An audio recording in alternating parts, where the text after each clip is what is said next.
Hello बच्चों, fit हैं आप सभी लोग? Healthy wealthy vice? Okay.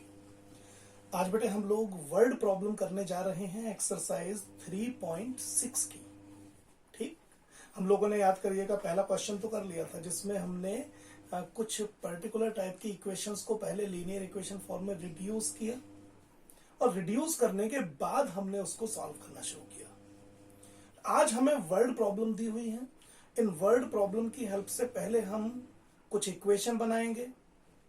Equation बनाने के बाद में फिर हमें उन्हें रिड्यूस भी करना होगा लीनियर फॉर्म में और तब हम उनको सॉल्व करेंगे। ठीक, इसमें तो ज्यादा नहीं है। अभी तो हम पहले एनसीईआरटी फिलहाल कर रहे हैं। उसके बाद जब ये एनसीईआरटी पूरी कंप्लीट हो जाएगी तब हम डिफिकल्ट प्रॉब्लम्स पर भी जाएंगे। अभी एनसीईआरटी देखिएगा, क्वेश्चन नंबर 2 है ये। क्वेश्चन नंबर 2, मैं इसका पार्ट नंबर पहले सेकंड ले रहा हूं, बहुत इंपॉर्टेंट पार्ट है ये। 2 women and 5 men can together finish an embroidery work in 4 days, while 3 women and 6 men can finish it in 3 days. Find the time taken by one woman alone to finish the work and also that taken by one man alone. देखिए, यहां थोड़ा सा समझने की जरूरत है बात को। हम इसमें गलती क्या करते हैं, जैसे मान लीजिए हमने मान लिया कि let a man takes X days to complete a work,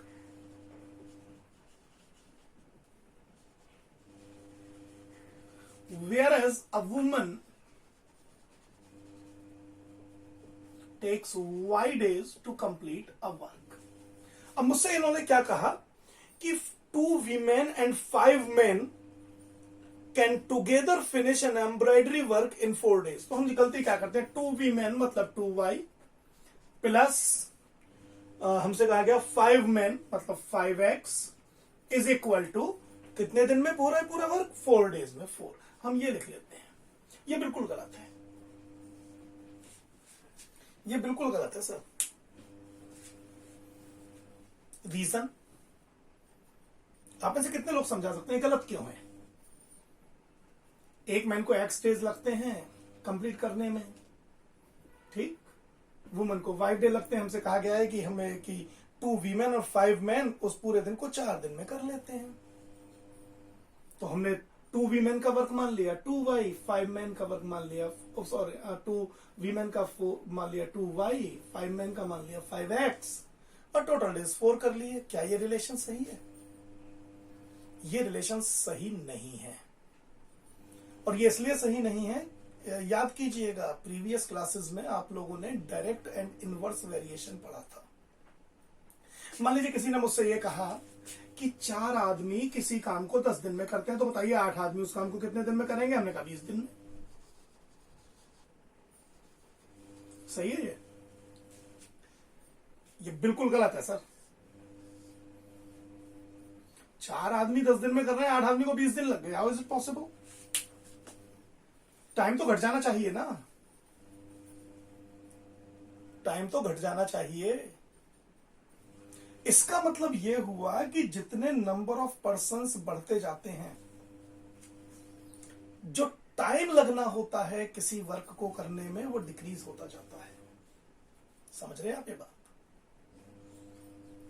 इसका मतलब if the total work is fix, then the number of persons and the number of days to complete that work are not directly proportional to each other, they are actually inversely proportional to each other.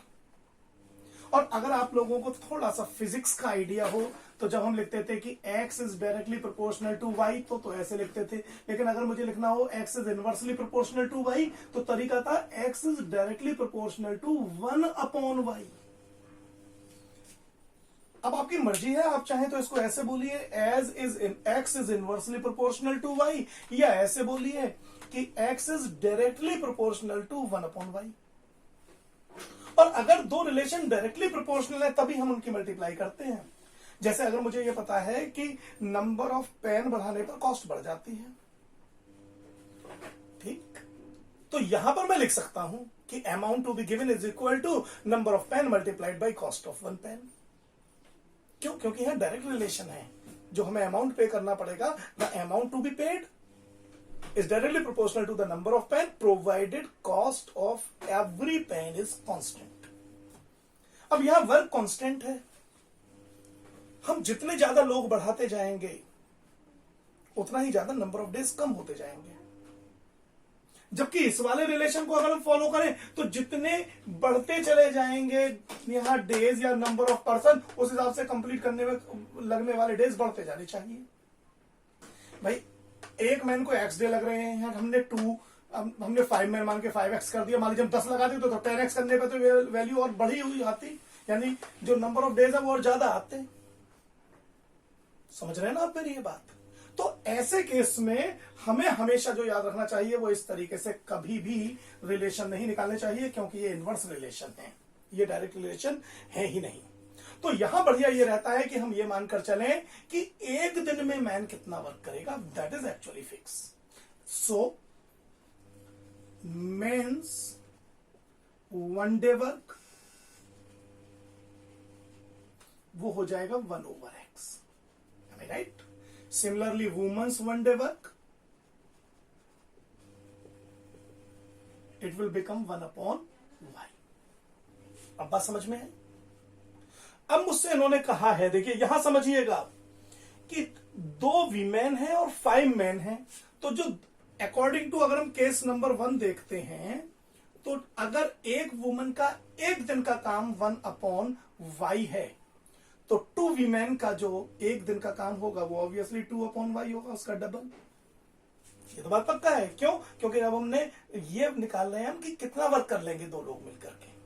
Similarly 5 man है, 5 man मतलब 5x, 5/x, क्योंकि एक man का अगर एक दिन का काम 1/x है तो 5 का 5/x होगा।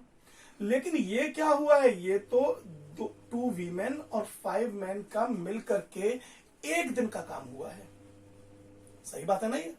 और हमसे इन्होंने क्या कहा है कि 2 वीमेन और 5 मैन मिलकर के एम्ब्रॉयडरी वर्क को 4 डेज में करते हैं। इसका मतलब इनका जो एक दिन का काम होगा वो 1/4 होगा। भाई पूरे काम को वो 4 दिन में करते हैं मिलकर के, तो ये 2 वीमेन का एक दिन का काम है, ये 5 मैन का एक दिन का काम है, तो है तो इन सबका मिलकर एक ही दिन का काम। और क्योंकि ये मिलकर के 4 दिन में करते हैं तो एक दिन का काम 1/4 होना चाहिए। सिमिलरली अगर मैं मान लीजिए केस नंबर 2 को यहां पर यूज करता हूं तो क्या हो रहा है, they are saying while 3 women, मतलब जाहिर है मुझे 3/y करना पड़ेगा, and 6 men means 6/x can complete the work in 3 days। इसका मतलब ये हो जाएगा 1/3। तो इस तरह से मुझे 2 केस से ये 2 इक्वेशन मिलेंगे। और अब अगर आपको आगे का आइडिया हो, आप 1/y को आगे का तरीका आप जानते हैं, let 1/y is equal to a, let 1/x is equal to b, फिर 2a प्लस इस तरह से करके, जो जैसे आपने पहले किए हैं, आप ऑलरेडी उस चीज को फेमिलियर हैं, उसको बार बार रिपीट करने का फायदा नहीं। ठीक, तो इससे आगे अब आप इसको फर्दर सॉल्व कर सकते हैं। ये मैन और वीमेन वाले क्वेश्चन थोड़े से इंपॉर्टेंट इस पॉइंट ऑफ व्यू से होते हैं क्योंकि इनमें कई बार बच्चे कंफ्यूज हो जाते हैं। तो यह याद रखिए कि हमें हमेशा वन डे का जो वर्क आ रहा है उसके अकॉर्डिंग ही इक्वेशन फ्रेम करनी है। समझ रहे हैं आप ये बात? इस बात का ध्यान रखेंगे तो दिक्कत नहीं आएगी कभी भी। ओके, चलिए इसको अब हम नोट करके, इसको पॉज करके नोट कर लीजिए, मैं इसको मिटा रहा हूं। एक और थर्ड पार्ट और डिस्कस करते हैं, फिर आगे चलते हैं। मिटा दें इसे? Okay,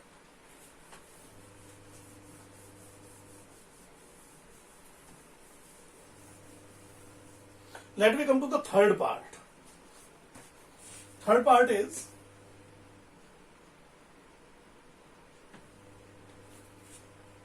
Ruhi travels 300 kilometers to her home, partly by train and partly by bus.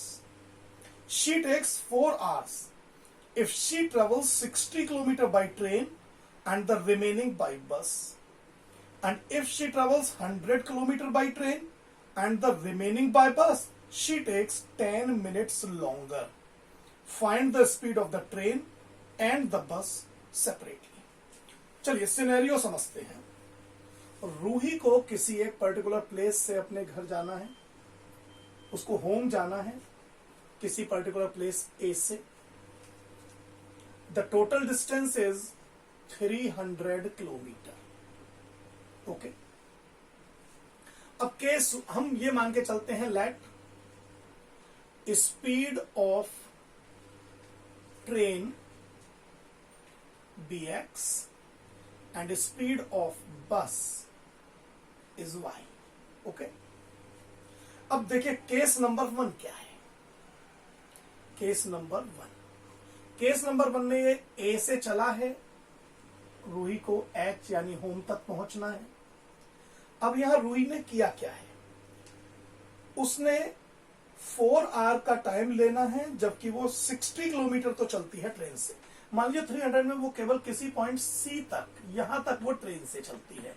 That journey is with train and that journey is with bus, that is 60 kilometre and that is obviously total distance is 300, so it should be 240 kilometre. ठीक है, अब यहां पर इसको total time कितना लगना चाहिए। देखिए, अगर हम यहां टोटल टाइम की बात करें, जो टोटल टाइम इसको लगना चाहिए, मान लीजिए ए से सी तक का टाइम है T1, हम इसको T1 से रिप्रेजेंट फिलहाल कर देते हैं। अब टाइम का हमेशा फॉर्मूला होता है डिस्टेंस अपॉन स्पीड, तो डिस्टेंस तो है 60 किलोमीटर और स्पीड है इसकी ट्रेन की x, तो A से C तक इसको 60 अपॉन x आर लगने चाहिए। सिमिलरली अगर हम टाइम निकालते हैं फ्रॉम C टू H, तो वो मान लीजिए T2 टाइम मान के चलें, तो वो आएगा रिमेनिंग इज 240 अपॉन y। ये टाइम हमें लगना चाहिए केस 1 के अकॉर्डिंग। अगर वो 60 किलोमीटर ट्रेन से चलती है, देन ऑब्वियसली अगर ट्रेन की स्पीड अगर x है तो 60 अपॉन x लगेगा, रिमेनिंग 240 बस से चलेगी तो 240 अपॉन y लगेगा। ये हम मान के चलें, बीच में वो बिल्कुल कोई टाइम लॉस नहीं कर रही है, ट्रेन से सीधी उतरी बस में बैठ गई, ठीक, कोई टाइम लैप्स नहीं। ओके, अब अकॉर्डिंग टू प्रॉब्लम हमें जो कंडीशन गिवन है वो ये कि इन दोनों टाइम का सम जो है वो 4 आवर है। इसका मतलब अगर मैं 60 over x plus 240 over y कर देता हूं तो ये 4 आर आता है। यही इस क्वेश्चन में मुझे गिवन है। ठीक, मैं इसको इक्वेशन नंबर 1 मान लूंगा। अब जब केस नंबर 2 की बात आएगी, देखिए फिर से उसको होम पहुंचना है, ए से वो चल रही है, लेकिन this time what is happening, if she travels 100 kilometre by train, इस बार वो सी 100 किलोमीटर चलती है बाई ट्रेन, और बस से जो उसने डिस्टेंस कवर किया है वो ऑब्वियसली 200 किलोमीटर रह जाएगा। ठीक, and this time she takes 10 minutes longer, उसको 10 मिनट और ज्यादा लग गए।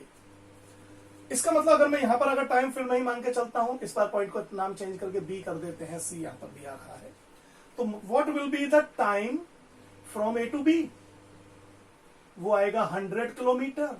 ये उसने ट्रेन से कवर किया है, ये वाला डिस्टेंस उसने बस से कवर किया है, तो upon x. Similarly what will be time from B to H, ये मान लीजिए T2 मान ले, चलिए T1 और T2 या T3 T4 मान लेते हैं, it will be 200 kilometre over y। और अकॉर्डिंग टू प्रॉब्लम फिर से जो ये मुझे टोटल टाइम दिया गया है, ये कितना दिया गया है, they are saying takes 10 minute longer, और 10 मिनट ज्यादा, 4 आवर तो पहले ही लग रहे थे, तो 4 आवर 10 मिनट्स, यानी it is given that 100 over x plus 200 over y is equal to 4 hour plus 10 minutes, यानी 10 अपॉन 60 आवर्स।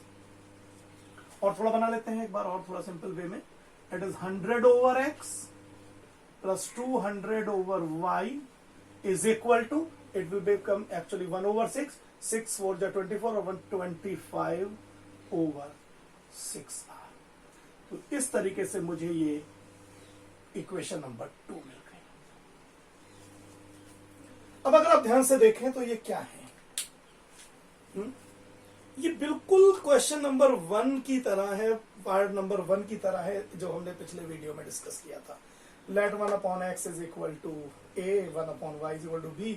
आप चाहे इवन इसमें 4 कॉमन ले सकते हैं, उसमें 25 कॉमन भी ले सकते हैं। जैसे सिंपल वे में देखिए और क्या बन सकता है। आपने अगर 4 कॉमन ले लिया तो यहां रह जाएगा 15/x प्लस 4 6 जा 60/y इज इक्वल टू 1। 4 से डिवाइड कर दिया है, या 25 से कर लो तो 4/x plus 8/y is equal to 1/6। ऐसे भी कर सकते हैं और थोड़ा सा कैलकुलेशन इजी हो जाएगा। ठीक, तो ऐसे भी करिए, आप इनको आसानी के साथ सॉल्व कर सकते हैं। ठीक है, तो यहां पे आकर के आपका एक्सरसाइज 3.6 भी खत्म हो जाएगा। याद रखिएगा, जो जो एक्सरसाइज कंप्लीट होती जाती है वो आपको सॉल्व करनी होती है। ठीक है, अब हमारी एक और एक्सरसाइज रह जाएगी। वैसे तो ये ऑप्शनल है, लेकिन अगर आप स्टैंडर्ड चूज करते हैं तो ऑप्शनल वाले क्वेश्चन भी आ सकते हैं। तो जो हमारा अगला जो वीडियो रहेगा वो एक्सरसाइज 3.7 यानी ऑप्शनल के लिए रहेगा। वो थोड़ा सा मुश्किल है, लेकिन जिन बच्चों ने स्टैंडर्ड चूज किया है उनको वो करना है। ठीक है, बाय बच्चों, ऑल द बेस्ट।